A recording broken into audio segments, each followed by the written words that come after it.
नमस्कार दोस्तों, आपका स्वागत है आपके अपने YouTube channel rank to MS में। और आज हम चर्चा करने वाले हैं विभिन्न बीएसएनएल एम्प्लॉय यूनियंस के द्वारा क्या क्या न्यूज़ अपडेट की गई है बीएसएनएल और एमटीएनएल से रिलेटेड। तो आपको बता दें कि जो बीएसएनएल एम्प्लॉय यूनियन है उसके द्वारा जो खास न्यूज़ हैं, लेटेस्ट अपडेट्स हैं, उनके बारे में हम यहाँ पर चर्चा करेंगे। तो यहाँ पर आपको बता दें कि एक तो representative of BSNL EU Maharashtra circle union present memorandum to the director at CGM office Mumbai today. वहीं बी सेकेंड अपडेट्स में है BSNL revenue affected due to delay in 4G roll out. तो बीएसएनएल के 4G रोल आउट में डिले का वजह से राजस्व प्रभावित हुआ है, ये मानना है बीएसएनएल के संचार राज्य मंत्री श्री पेम्मासामी सानी चंद्रशेखर का। वहीं हम नेक्स्ट अपडेट में देखते हैं कि पीईएसबी ने सीएमडी बीएसएनएल के लिए चयन आयोजित किया, लेकिन किसी का भी चयन नहीं हुआ। तो यहाँ पर हम जो ज़्यादा महत्वपूर्ण अपडेट्स हैं बीएसएनएल एम्प्लॉयज़ के बारे में, उन्हीं की यहाँ पर हम चर्चा करेंगे। तो अब हम देखते हैं next hold wage revision committee meeting. तो आपको बता दें कि वेतन पुनरीक्षण समिति की बैठक सर्वोच्च प्राथमिकता के आधार पर तत्काल आयोजित करें, अन्यथा आंदोलन का सामना करना पड़ेगा।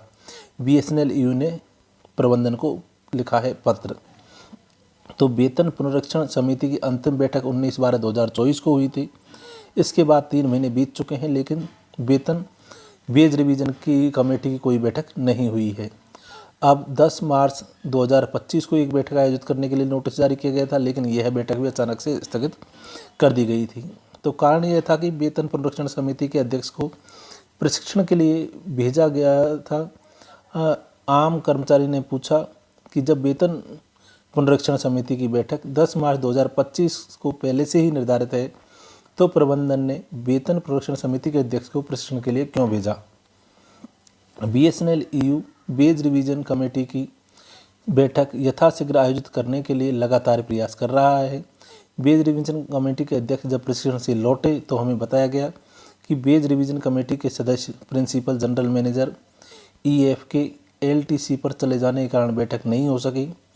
अब मैनेजमेंट कह रहा है कि वेतन पुनरीक्षण समिति की बैठक नहीं हो सकी क्योंकि वेतन पुनरीक्षण समिति के प्रबंधन पक्ष के कुछ सदस्य अवकाश पर चले गए हैं। वेतन पुनरीक्षण का मामला न निपट पाने के कारण आम कर्मचारी काफ़ी हताश है। वहीं वेज रिवीजन कमेटी की बैठक कराने में प्रबंधन कोई गंभीरता नहीं दिखा रहा है। इन परिस्थितियों में बीएसएनएल ईयू ने आज प्रिंसिपल जीएम एचआर को पत्र लिखकर कहा है कि यदि वेतन पुनरीक्षण समिति की बैठक सर्वोच्च प्राथमिकता के आधार पर तत्काल नहीं कराई गई तो बीएसएनएल ईयू आंदोलन करने के लिए बाध्य होगा। वहीं मेरठ ओए के भ्रष्ट एजीएम ने बीएसएनएल ईयू के पदाधिकारियों को बनाया शिकार। बीएसएनएल ईयू के सीएचक्यू ने निदेशक को लिखा पत्र। तो आपको बता दें जिला यूनियन मेरठ ने इस मुद्दे पर प्रशासन को एक ठोस पत्र लिखा हुआ है। इसमें एजीएम ने साथ ही अश्विन कुमार संगठन सचिव को 6 दिन का डायजनोन जारी किया। चूँकि सीजीएम यूपी ज़्यादातर उत्तर प्रदेश सर्किल में ही रहते हैं, इसलिए circle union chief general manager स्तर पर इस मुद्दे को हल करने में असमर्थ हैं। इसलिए बीएसएनएल ईयू के सीएचक्यू ने आज डायरेक्टर एचआर को एक पत्र लिख करके इस मुद्दे पर हस्तक्षेप करने का। वहीं बीएसएनएल ईयू कल मजदूर विरोधी और कॉरपोरेट समर्थक 4 श्रम संहिताओं पर ऑनलाइन बैठक आयोजित करेंगे। तो ये तो थी अभी की लेटेस्ट अपडेट्स जो कि बीएसएनएल ईयू की वेबसाइट पर आपको देखने को मिली। अब हम देखते हैं नेक्स्ट अपडेट्स जो कि नेक्स्ट यूनियंस के द्वारा दी गई है।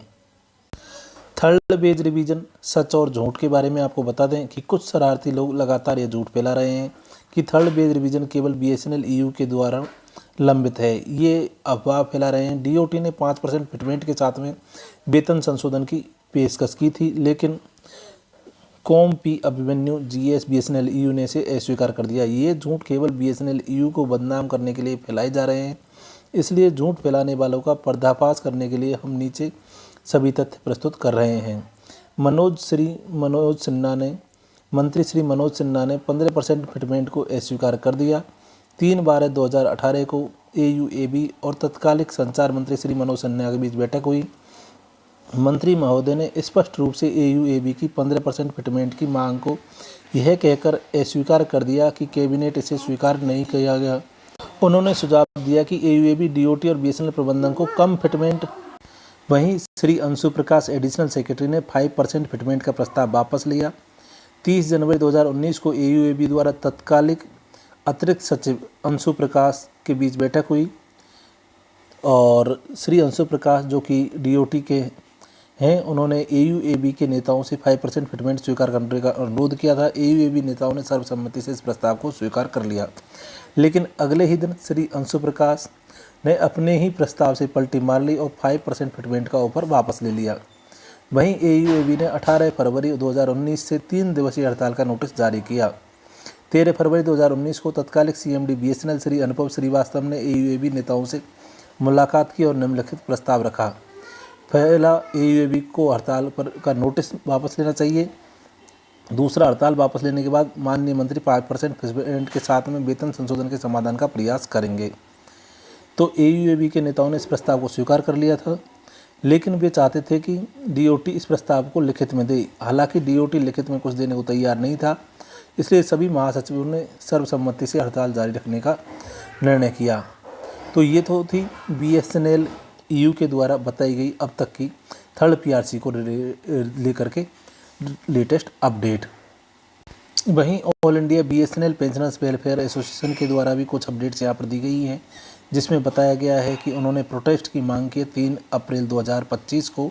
इसमें कई सारी डिमांड रखी गई है, जैसे immediate withdrawal of discriminatory amendment in the financial 2025, full party in pension benefits for all pensioners regardless of retirement date, inclusion of BSNL pension revision in terms of reference of 8th Pay Commission, implementation of Supreme Court judgment on pension equality और equal treatment of all pensioners as a unified class। तो ये BSNL pensioners के जो demand, body demand withdrawal of proposed amendment to pension rules, तो इसके लिए letter भी लिखा गया है। और साथ में यहाँ पर आपको बता दें कि BSNL के कर्मचारियों के द्वारा जो स्ट्राइक या फिर आपको जो हड़ताल आप कह सकते हो, उसके लिए यहाँ पर मांग की गई है कि अगर हड़ताल की जाएगी 3 अप्रैल 2025 को, अगर उनकी मांगें नहीं मानी गई तो ये तो है BSNL से रिलेटेड सभी लेटेस्ट अपडेट। और मिलते हैं नेक्स्ट न्यूज़ में नेक्स्ट अपडेट्स के साथ में सभी BSNL यूनियंस की और BSNL न्यूज़पेपर एवं अन्य हेडलाइंस के साथ में। धन्यवाद।